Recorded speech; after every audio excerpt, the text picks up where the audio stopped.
Rows and columns work in conjunction with one another, allowing for dynamic content in all parts of your page. Now, we already covered how rows work in a stacked vertical structure from the top of the page to the bottom, but columns are smaller, more contained spaces that exist inside of rows and allow for content to sit horizontally across a row. Our first two rows here on our services page demonstrate examples of rows with only one single column, hence why there's no content sitting horizontally or next to each other. But now let's scroll down to this third row, lighting.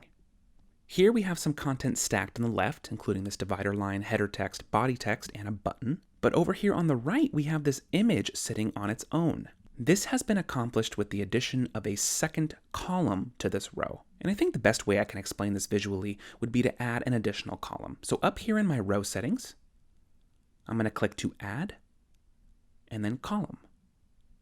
And there we go. We now have a third column ready for content here on the far right. And if we no longer need it, we can remove it right here, just like that. You can have up to 4 columns in a row, and if your row is set to full bleed like this one is, they'll evenly span the entire width of your browser with the content as you've placed it. And just like rows, each column has its very own design panel. I'm going to give a click here on our buddy with the screwdriver.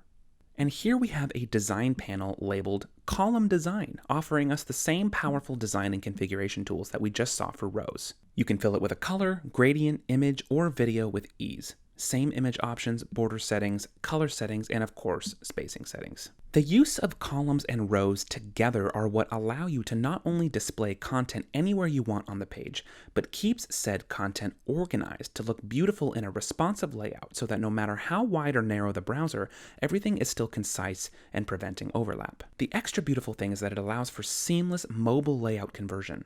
If we take this same page and we'll switch over to our phone layout, we can see the exact same columns with the exact same content, but converted into a more vertical structure appropriate for a vertical screened mobile device.